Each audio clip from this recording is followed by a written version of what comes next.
Hello and welcome to this special show on Rajya Sabha Television. I am Vishal Dahiya, and here we take a stock of India's fight against COVID-19 pandemic. Now, one of the very important and most talked about aspect in this particular battle against coronavirus is on vaccine candidates as to what exactly is happening on development of vaccines against COVID-19 and how many of candidates are there, what is the stage, whether or not some of them will be successful, and if yes, then by what time will we have the final vaccine for COVID-19. So one of those vaccine candidates about which we're going to have a discussion today is an mRNA vaccine candidate being developed by Gennova Biopharmaceuticals Ltd, obviously in partnership with the Department of Biotechnology. And to understand more as to what exactly is an mRNA vaccine candidate and where does this particular candidate stands in terms of development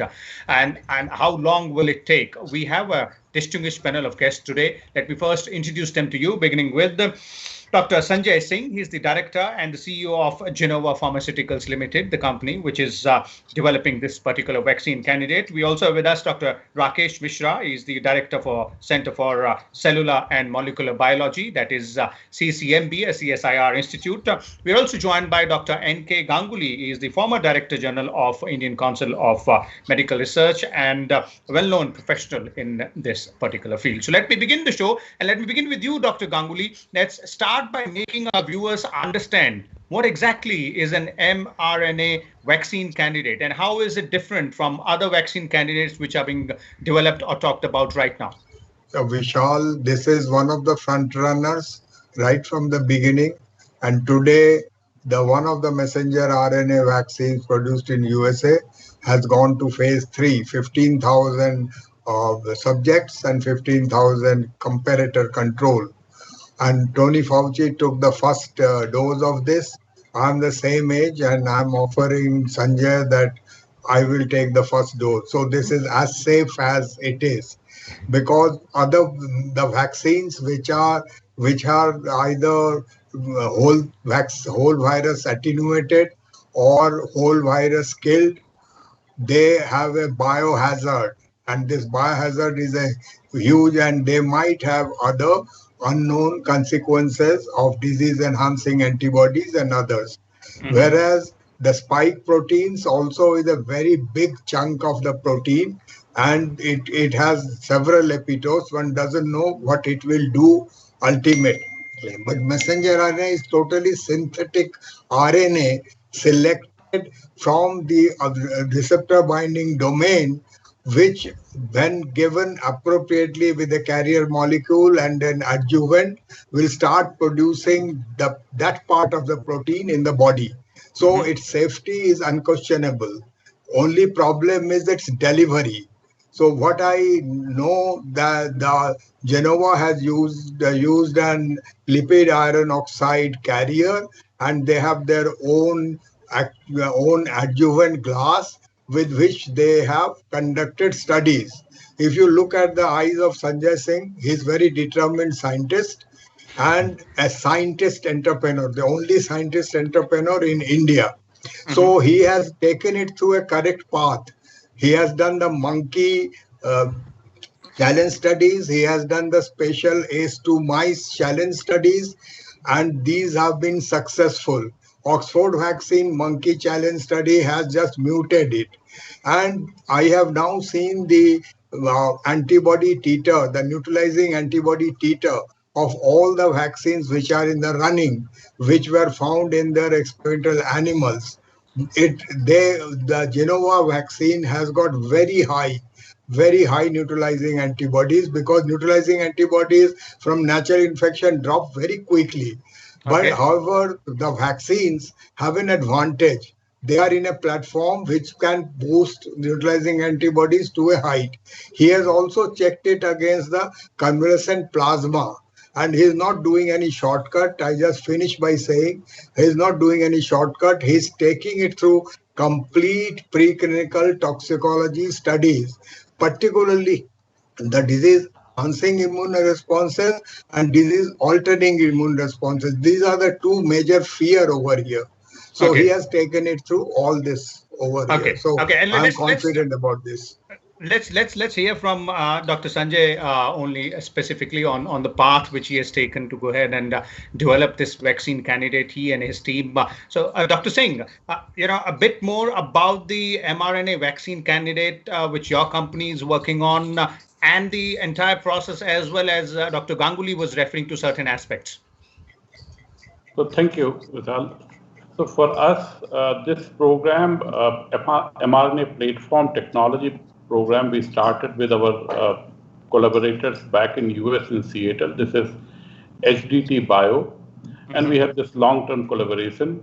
And in between, COVID-19 came, and immediately by 12th of January itself, we met together and presented our first program to NIH. And the reason was because we got the access to the genome of the Wuhan 1 virus. The path is that you have to do the proof of principle in animal model, that whether it is immunogenic or these antibodies are good enough neutralizing, and then you have to walk the path from mouse to rabbits to monkeys. So we have walked that particular path to ensure the safety of the vaccine and also how in terms of predicted efficacy of the vaccine, and we have compared with how the convalescent sera behave in those particular assays. Okay. Because for me as a scientist, the biggest concern for us is that it should be safe, and the second thing should be efficacious. But because we are going to give this vaccine to healthy volunteers, so a lot of technologies are there which are producing vaccines. 5 or 6 different kind of technology platform is there, but we have chosen mRNA-based platform because it is very rapidly scalable. It is not that expensive, and this is the most modern cutting-edge science. So we are there. But one of the advantage it will give, that if there is a mutation in the virus and we have to produce the different version of vaccine, within 45 days we can go back and produce the next version. Just like we have also produced today one of the mutated version, which is predominantly happening, virus is mutating, whether it is affecting the disease pattern or not, but we have already made the second version also. Now from the timelines are there, we are expecting somewhere in October we will be going into the human clinical trial, because we are still completing certain dose finding studies, because it will be very helpful, but we don't have to come back from our phase 1, or we don't have to do big phase 2 or big phase 3 if we have solid data already been evaluated in animal challenge model.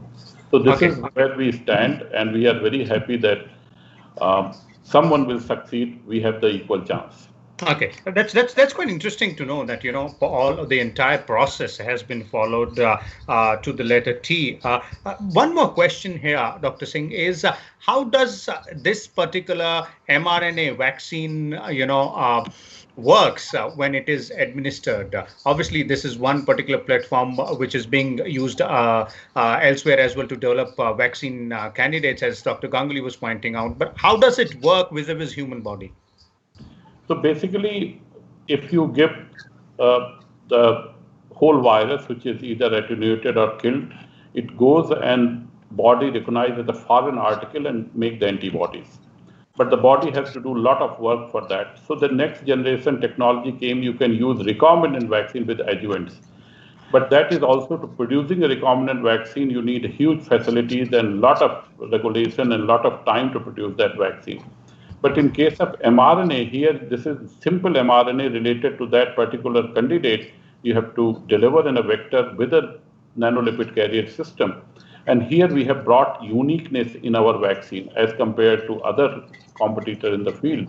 So we are producing self-amplifying mRNA, which will go into the body and it will continuously produce many of its copies, and then it will produce the protein which is exactly produced by the virus. So the body can recognize the exact protein, and against that, it can raise the antibody. And why we are very positive about how the data will come and how move will happen. And that is also one of the reasons why the other, like Moderna or BioNTech, they are far in the game due to their technology advantage. Okay. Okay, let's bring in Dr. Rakesh Mishra here. Dr. Rakesh Mishra, you heard both the gentlemen, Dr. Ganguly and Dr. Singh as well here. So your views on the mRNA vaccine candidates and specifically the one being developed by Dr. Singh's team out there at Gennova Pharmaceuticals. First of all, I would like to congratulate Dr. Singh for daring to take such a project. And as an academician, for me, this is the dream thing that one should do. It is using the best of the science available today. They are making the RNA in the lab, and then they are packaging in something so it can go very nicely at the correct place. And then RNA is delivered into the cell. Cell will now read it. It will set up its own little factory, make many copies of this. It will have a provision that it will copy itself and then produce a multiple copy. That's why it's called self-replicating or self-amplifying. And then make the protein, as Dr. Ganguly mentioned, very precisely the part of the protein which is required, nothing else. So it's likely to be very safe. So safe, and also because it is going to set up little own factory within the cells in the body to make more of the antigen which is required for the vaccination. You need to give a smaller dose of the vaccine. Otherwise, you have to give a lot of dose, and which can have early reaction in the individual, particularly those that are not very healthy in condition. So I think this is the technology that uses the best of the science available, the really the cutting edge science which they are putting to use at this scale. And as he mentioned, many advantages of this, that you can modify the vaccine as you want, and it's easy to prepare. And I would like to point here one more thing. There is a false race that has been created, whether Moderna is winning, Oxford is winning, and none of those things matter actually over a month of time. And I'm really happy and very proud of that the Indian company is taking proper approach, doing all these steps carefully, not going into a race which is an artificial race, which may not. See, all these are candidates. Something will fail, something will not fail. So therefore, we have to follow all the procedures so that we reach at some solid point in a appropriate way and don't have to do any shortcuts. And they have technical advantage, because if vaccine requires any augmentation by any mutating virus, something, they will very easily able to do that. So I'm very happy, and I think considering the science is very solid, we expect a better results from such an effort. Okay, definitely one very important point made out there by Dr. Mishra, that at the end of it, what is important is that we have to be right. We might take a little longer, but the entire procedure has to be followed, and we have to be right about in terms of the final vaccine candidate which we come up to. Let me go back to Dr. Ganguly here. Dr. Ganguly, you earlier spoke about, and Dr. Singh also mentioned those aspects of this particular vaccine candidate in terms of it being safe, it being efficacious as well. But in terms of if you put it mRNA vaccine candidate vis-a-vis other vaccine candidates, and the from the point of view of mechanism of action or the uniqueness, how does it differ? Actually, the uniqueness has already been described to you. The main problem with messenger RNA vaccines was that how to deliver it to acquire the appropriate immune response. People didn't know this very well. So looking at the Oxford the Pfizer-BioNTech as well as Moderna, both of them are producing messenger RNA. Sanjay did an innovation. His nanolipid iron oxide carrier is an innovation, very big innovation, and we are very proud of it, and that is making it unique.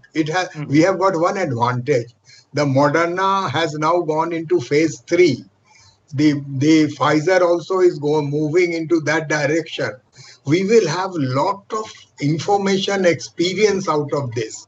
Like we know that higher doses produce serious adverse reaction, middle doses produce some, and there will be some flu-like and fever-like symptoms. We know that. So as Oxford is giving paracetamol with this, when we design, we may be able to design better. And our regulatory system, it responds properly. Then they will allow us maybe direct into phase 3 or a small phase 1 / phase 2-3 combined, so that we can then will catch up with them.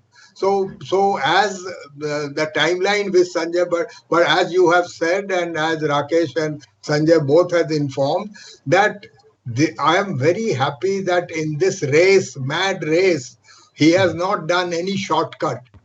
And I know that he has been successful in whatever he has done, and very blunt and frank. When he will tell if there are problems, he will confess it and tell it. So in this particular game, I think we have an advantage. We are knowing what are the stumbling block in the Pfizer BioNTech or Moderna, and each lesson every day what is coming up, we could accumulate that particular knowledge and ultimately assimilate it to make our vaccine much more safe and effective. One major advantage over here, our population. Now, what USA has done, it has not only purchased total Moderna production, it has also purchased the Pfizer BioNTech production. It will not be available to us even if it is manufactured. So we needed an Indian production, and we needed millions of doses very quickly. So this process, this particularly unique synthetic process, we will be able to produce very large quantities very quickly and make this available to our populations if our regulatory system actually responds appropriately. We have now guidelines. The US FDA has brought out a guideline, and Sanjay has followed the guideline to a letter. Very few others have done that because it was not available before. So I hope that as his feeling, by October, November, we might have completed some of the part of the human trials. It will be a large trial. There are 90 centers which are working for the Moderna vaccine around USA, and they are going to other countries also. So if the Sanjay gets the international funding for which he has applied, and he has crossed the second stage in the CEPI funding, maybe we will be able to do this trial in another country also apart from India.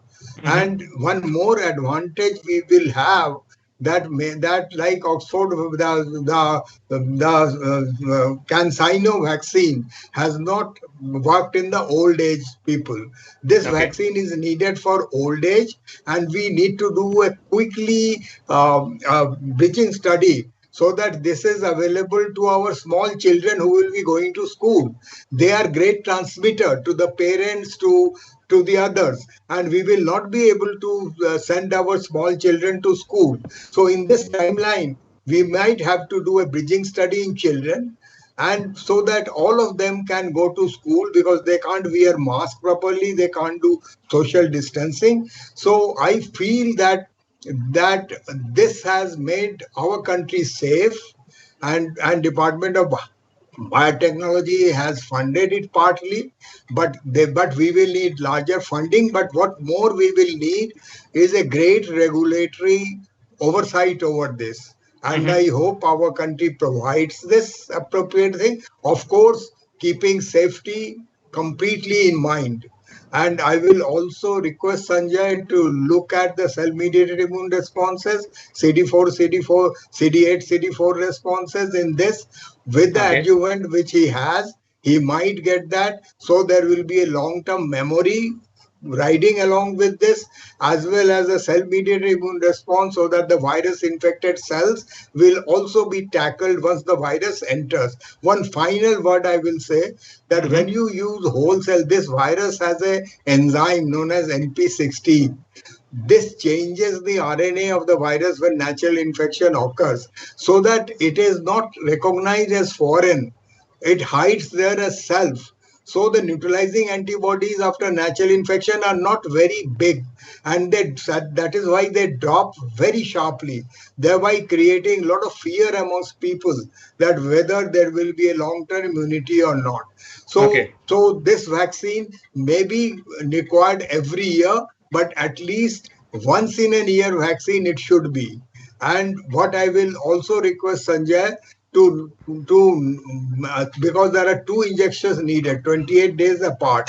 If he spaces it in a way that if we could reduce this 28 days, it will be a big advantage in a sense that to get back a person again in 28 days needs a tremendous amount of compliance. And so if he puts another group around 14 days or 10 days and monitors that that there is a Canvax vaccine which is also in the animals, they are trying that they will have a one shot vaccine. I don't believe that we will have a one shot vaccine. We will have two shots because Moderna experience says that vaccine actually boosts after the second shot. But my advice to Sanjay will be that put in one more group in between. That if we have a shorter span than 28 days, it will be great. Okay. Okay, Dr. Sanjay, some very interesting suggestions coming in from Dr. Ganguly out there. Your view on that, and also the way ahead from here onwards for your vaccine candidates vis-a-vis the regulatory environment and the expectations which as a scientist, as a researcher, as somebody who's developing a vaccine candidate in these crucial times would expect. So, with God's grace, I have unique advantage that I am one side academician and one side is industrialist. So from academic side, we have to follow the path and we have to take the most safest product in the market. From the industrial side and from the need of the nation, we will require few 100 million doses. So on one side, we are developing very, very consistently, very, very optimally the vaccine, but on the other side, also we are focusing a lot on the manufacturing issues because roughly what we calculate internally in the company, we may require for India only more than 300, 400 million doses of the vaccine. So I am fortunate enough that I have been backed by my parent group, which is MCure, which has a huge manufacturing capabilities. So we are tapping those capabilities to take it forward. But certainly if the vaccine is given safe and efficacious result, which will be reviewed by the regulatory bodies, then we will be in unique position to make few 100 million doses in no time because of this technology advantage. This is the part one. The part two is we are very much concentrating on two independent groups, which is 18 to 55 and 55 to 70, because I have equal interest because the most affected group is from 55 to 70, which data has not been published till now. So we are focusing on both the group together because I said, we should develop a vaccine where the need would be. The maximum need data is present from 55 to 70 year group where the mortality is maximum. Okay, so those are the focus areas and thereby the way forward as Dr. Singh looks at it that way. Dr. Mishra, let's have concluding comments from you in terms of the suggestions specifically made by Dr. Ganguly, the way Dr. Singh and his team can go ahead with this particular vaccine candidate. Yeah, I mean, Dr. Ganguly is really the best to advise, and we are very lucky to have him on the show. And he gave really many insights, and this is really wonderful if we can have another, planned booster in 10 days, 14. That they look small, but they make a big difference in the success of the vaccine and compliance of the thing, and so many other aspects of it. So I'm sure the care with which and all the factors that are required that Dr. Singh has taken into account, none of those things will be kept. And he's keeping age groups very important consideration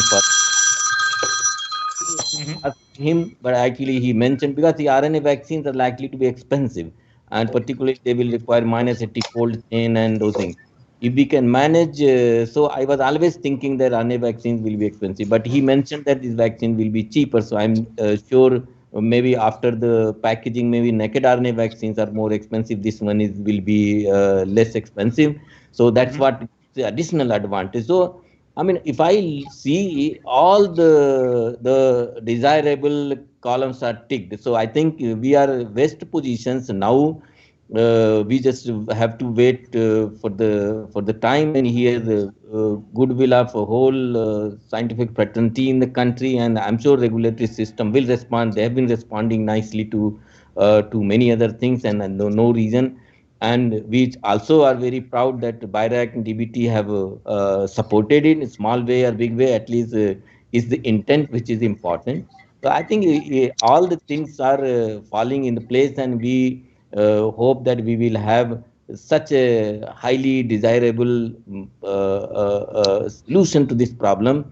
And we can't dream anything better than it comes from our own country, our own lab, and our own people.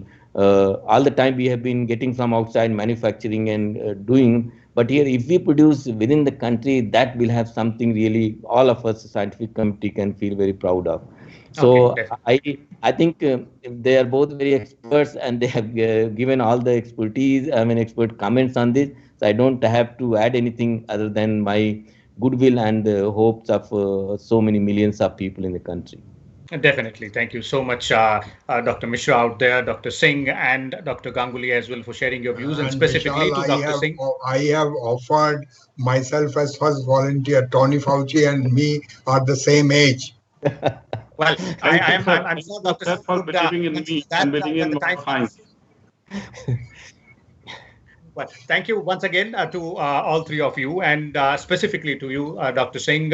Many congratulations for the work which you have done so far, and also, good wishes from everybody, from anyone in the country, from the way forward from here onwards as far as this particular vaccine candidate is concerned, because these are crucial times. And as Dr. Mishra also pointed out, the most important and a proud aspect for all of us is that this is an indigenously developed mRNA vaccine on which our own researchers, scientists, and entrepreneurs are working here. We'll keep a watch on all these developments, and we'll keep on bringing you all the developments in future, as well as to what exactly happens, not only on this particular vaccine candidate, but others as well. You keep watching Rajya Sabha television. Please do not forget to step out of your houses with a face mask, as this fight against COVID-19 is still on. Thank you.